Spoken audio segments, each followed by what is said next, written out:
Are you curious about how narcissists cause harm to those around them? Join me in this upcoming series as we do a deep dive into the frequently asked questions about narcissism. In this video, we're going to explore the tactics that narcissists use to manipulate and control others. Understanding these dynamics can help individuals to protect themselves from narcissistic abuse.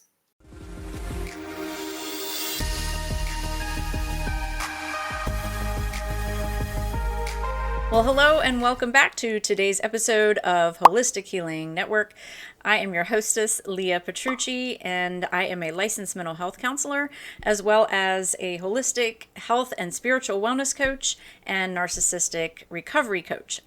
So I am continuing the series on the top 10 frequently asked questions that I get in my counseling and coaching practices about narcissism. And the question we're going to tackle in today's episode is why and how do narcissists hurt others? So it's a two-part. The why is fairly straightforward, is basically to get their needs met. They will do basically whatever it takes, including causing harm to other people, emotionally, verbally, physically, financially, sexually, spiritually, to get their needs met because, in their mind, they are the most important person. So they will do whatever it takes. And there's a variety of different tactics and techniques that they will use, emotional, verbal abuse that I will go over.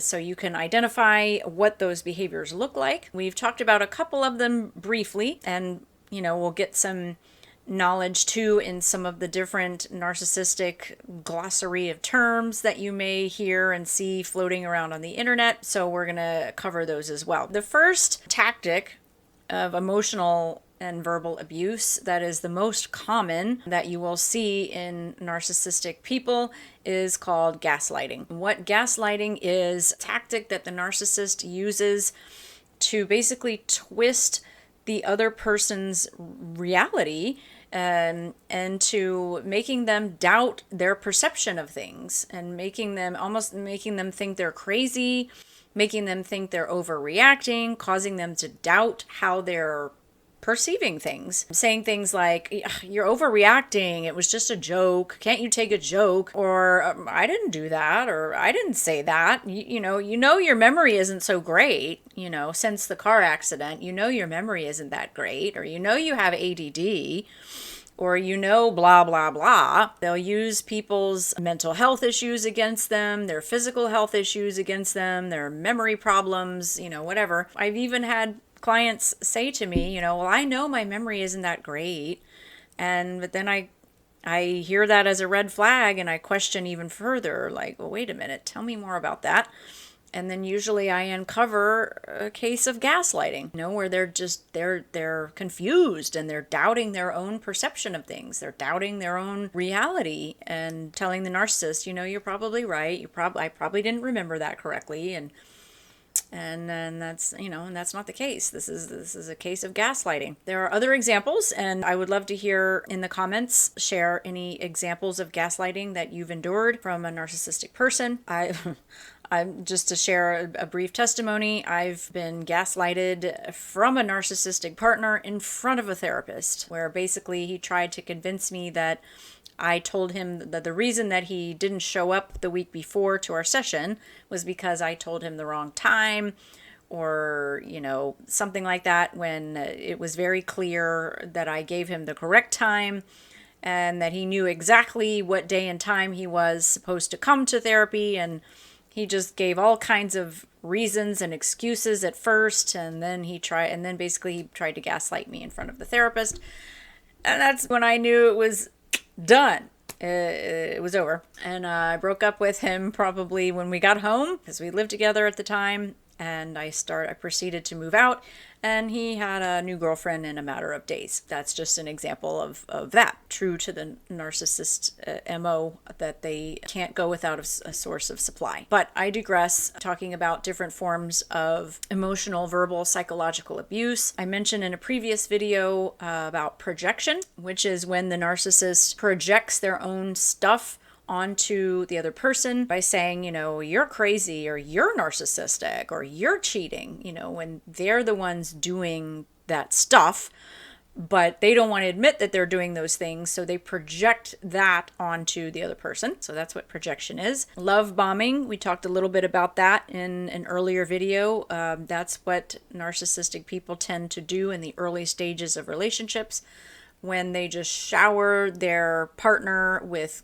think gifts, praise, compliments, attention, trips, all kinds of stuff. It's over the top. Along with that, they try to seek pity. I guess that would be, I don't know if there's a name for that. Let's just call it pity seeking, where they paint themselves as this victim and that they've gone through all of this mistreatment from people in the past or current.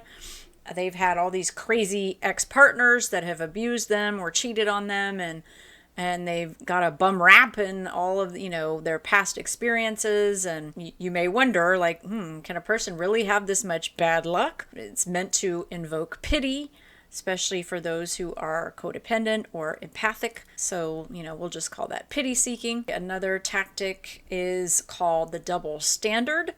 That's where the narcissistic person gets away with doing the same thing that you can't. So, for example, they can talk inappropriately to members of the opposite sex, but they get jealous and, possessive when you say hi to the mailman, something like that. So it's okay for them to do inappropriate things, but not you. That's called double standard. Gosh, I'm blanking on what it's called. Emotional reaction, I think is that it? Where they almost try to set you up for blowing up. So they kind of push your buttons to make you lose your temper and to blow up at them. So then they can sit back and go, see, you're being crazy.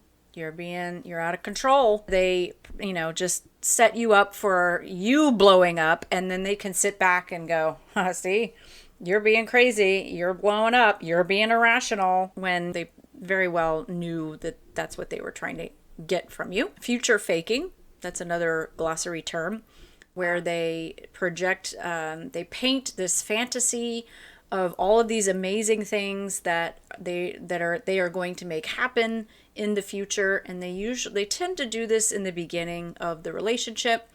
They paint this picture, well, when we're married or when we live together, it's going to be great, and we're just going to have a great home, and it's going to be great. We'll have all our friends over, and we'll, do this and we'll do that, and we'll, take a trip and go here, and then, I'll pay all your bills so you won't have to work. They just paint this picture, this fantasy. Most people would go for that. They'd be like, ooh, that sounds nice. Then when you start to slowly realize, like, they're not doing any of those things. That's called future faking. That's all the terminology that I have on emotional abuse at this point. If y'all can think of any additional examples, please put them in the comments, and we continue that discussion. But in the meantime, we will wrap up and go on to the next question, which is, are there different types of narcissism? And there are, yes, the answer is yes. There are many different types of narcissism. I will briefly go over the different types of narcissism in the next video. And if you are liking this content, please give the video a thumbs up. Please comment, and any questions and feedback in the comment section. Please share these videos with loved ones who may benefit from this information about narcissism. And subscribe to my channel and get my subscription numbers up there a bit, and hit the notification bell so you won't miss any upcoming videos. And thank you so much for your support, and I'll see you soon. Stay tuned. Well, thanks for watching another episode of Holistic Healing Network. If you're in need of further counseling or coaching, I have 2 opportunities for you. I work one-on-one with adults depending on where you live. I implement multiple areas of specialization involving holistic healing for the mind, body, spirit, and relationship. I also offer a supportive group community program specifically for single women, whether you're divorced, whether you're separated from your spouse, or whether you've never been married, but you're seeking holistic healing in a supportive community setting as they break toxic patterns of choosing unhealthy partners in relationships, as well as focus on prioritizing self care in health and wellness. I will include links in the description of the video for how you can work with me either individually or in a group setting.